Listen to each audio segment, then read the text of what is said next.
Have you ever wondered if there's any difference between purchasing steak from a supermarket or a butcher? I actually thought it'd be easy to tell. It's pretty tough, eh? Well, funnily enough, in a recent video, I attempted to assess these differences, but sadly, I ruffled a few feathers in the process. So today, I'm attempting to step it up another level by going to a local butcher that I've never been to before in my life, providing a comprehensive breakdown on both steaks, and even doing a blind taste test at the end. But first, I'm off to my local butcher and supermarket to take you on a steak adventure.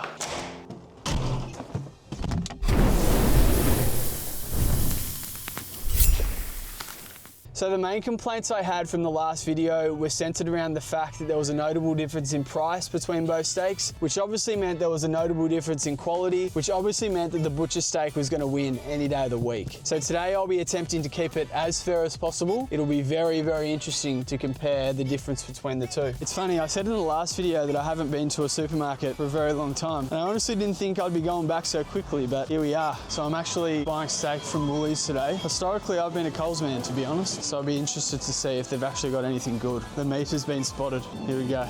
Look at this.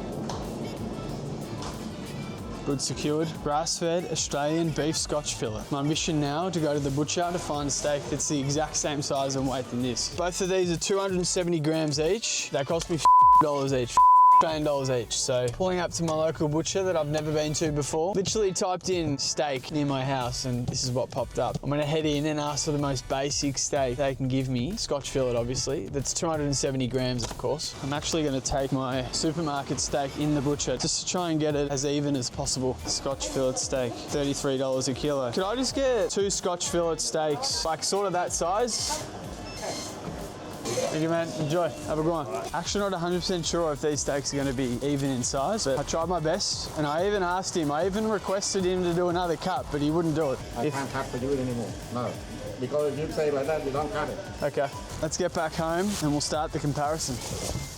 So back in the kitchen, we've got our supermarket steak, and we've got our butcher's steak. Let's take this jumper off and then start the comparison. First, I'm starting with the butcher's steak. And honestly, don't think I could have picked a more miserable looking steak. Zero marbling. I mean, it's got a deep red color. So from a looks perspective, I'm pretty disappointed. I'm gonna start by weighing these things. Look at that, 266 grams. So we're 4 grams off. I mean, that butcher's an absolute master. I did say 270, so he's done well. So this steak from the butcher was $33.99, which means that at a weight of 266 grams, it equates to around $9. So it's a pretty cheap steak. You get what you asked for with this thing. Like I said, I want to keep it fair. So that's the butcher's steak. Let's cut open this Macro Whole Foods Market grass-fed Australian beef Scotch fillet. And I'm not going to waste my time weighing it because I already know how much it weighs. And from the outset, I mean, this sort of looks fairly similar. Minimal intramuscular fat, pretty similar color. I think we're gonna have an even competition for this thing. Not an even competition, whatever you wanna call it. I mean, from my perspective, these both look pretty similar. So this is the butcher's steak, and this is the steak from the supermarket. I can't really differentiate between the two. So the last video, I basically purchased a steak from the butcher that was way better. I'll admit that. It was way better than the supermarket steak. So I'm very excited this time around to actually see or compare the difference between these two. Just for comparison, once again, this steak was $15, but it weighed 270 grams, similar weight. So this steak equates to around $55 a kilo, and this butcher steak at around $33.99 a kilo. So costing around $10. Quite the difference, which means that this time around, the supermarket steak should taste better. I mean, if you're going for price, it should taste better, but I'm gonna start cooking and see if that's the case. So today I'll be cooking these steaks hard and fast over a cast iron pan. And the reason for that is because they're so thin, they will cook quickly, which means that if the pan isn't hot enough, the crust will not develop whatsoever. So when I've cooked steaks of this size in the past, I've aimed to have the pan as hot as I can as soon as the steak hits the pan. I do that because that'll give it time to develop a crust and also evenly cook the steak in the process. So this steak will not take long at all to cook. So today I'm cooking the steaks on this beautiful cast iron grill, and I've used it for years, and honestly I don't think it's getting any worse, so I'm going to continue to use it. It's probably my favorite thing to cook steaks on, especially when they're thin because it gets super hot. So I'm going to take you over to the stove and then I'll show you what I do before cooking a steak or 2 steaks like this. So like I said before, we are using cast iron for the cook today, and the best thing about this is that it maintains its heat very well. So I'm going to turn this up, I'm going to crank that for around 5 minutes, and then I'll drop it back a bit. Once it gets to that point, that's probably when I'll put the steaks on, and we'll cook them for for probably, I'm gonna guess around 4 minutes. So a common mistake I see people make when they're cooking thin steaks is actually making sure that this bad boy isn't hot enough. So I really, if anything, like to go over and above to make sure that it's appropriately preheated, especially for the thin steaks. Especially, I mean, that's incredibly important. So I'd estimate it's been about a 10-minute preheat. Put some steak-lide beef tallow here. It's my own beef tallow, by the way, for anyone that doesn't know. Any steak with a minimal fat level isn't going to develop a crust on its own. So I really like adding beef tallow onto a pan before I cook it, just because developing the crust will be really hard without it. And as you can see, it's starting to get fairly smoky already now that I've added that tallow. So I think it's time to get the steaks on the grill. Especially when you're cooking something of this size, you want to make sure that it's got constant contact with the grill at all times. And that's exactly the sound that you want. And you want to give a bit of separation between both steaks. So I'm going to put this on. And that really just helps with the constant contact, which is what you want to develop the crust, especially in such a short amount of time. It's worthwhile noting that as soon as the steaks go on the pan, the temperature drops on the pan. So I sometimes like to increase the temperature, especially for thin steaks, once they go on. I'm going to move them around already. It's been not even a minute, I don't think. But as you can see, the crust is coming along. And that's due to the fact that it's so hot. Because it is so hot, it's going to cook really quickly. And at this point, you could probably up the temperature even more. I like to aim for an internal temperature of around 45 before I take them off the grill. So even the thin ones, I like to use one of these just to make sure that I'm on target. So even after about a minute and a half, it's sitting at like 34, 35. So it doesn't have long at all. I'm going to give them another flip.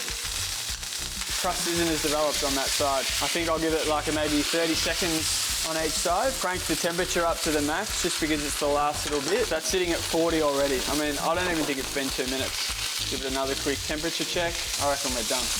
I'm going to let these rest for a few minutes and then I'll see you for the blind taste test. So both have been resting for around 5 minutes. Supermarket steak, butcher steak. I'm going to give you a quick look at the supermarket steak. I mean, the crust obviously looks better on this one. I think it was slightly thicker and was probably sitting in a hotter part of the pan. And this is steak from the butcher. Obviously has a less developed crust. I'm going to start by cutting open this steak from the supermarket. Love that cutting sound. Look at that. Perfect cook. Edge to edge. Oh, we love that. Normally I eat the steak straight away, but this time around, I'm not going to. We're gonna get our butcher steak out. Cut it here. Oh no, she's not bad at all.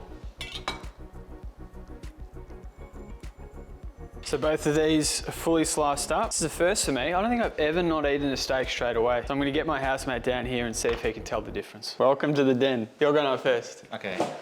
You taking the glasses off? We can put the blindfold over it. Okay, here we go. you do it then, you do it actually. I was literally just about to ask, do you want the supermarket or the butcher first? that would defeat the purpose. Okay, I'm gonna give you this one first. Hard choice. Had to make sure I chewed it to really course, digest it. the flavours. And then cleanse my palate. Is it good flavour? Yeah, it had its moments. Yeah, okay. Yeah, it had its moments. Yeah, but I need something to compare it to. Okay. Is that the same steak? No. Okay. Do they taste similar? Very similar.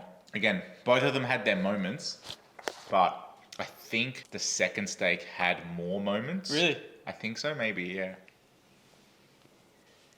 Wait, what? Butcher? Supermarket. Really? Yeah, that was the supermarket. Holy shit. To be honest, like, they're both pretty similar. That had a few more chewy bits. Yeah. That one was like only one just on the end, a little bit of chewy. Are you surprised by the fact that it's supermarket? Well, if it's $50 a kilo, Yeah. then no. Yeah, I mean, $50 a kilo at the supermarket doesn't mean much, eh? It's Exactly. just a raw. All right, my time. You mix them up and then Mix feed them you. up. Well, it doesn't really matter. I mean, you could just, Okay. but yeah, mix them. Yeah. Make sure you use my fork as well. Oh, I was going to use the same fork. I didn't realize I it was don't two. really matter. Wait, I don't know which one was which now. So I think I do. I didn't know we were feeding each other. I'm happy to do it if you want. Oh, It's a big piece. Thoughts?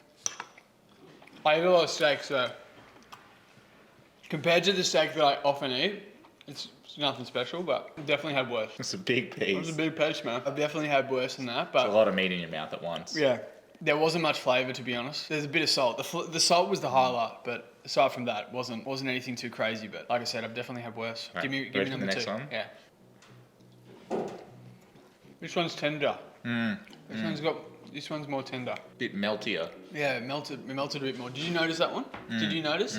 Far out. I actually thought it'd be easy to tell. It's pretty tough, eh? I think anyone watching this is going to think we're absolute stooges and already knows the answer. So which one did you like more? I think the second one. Okay.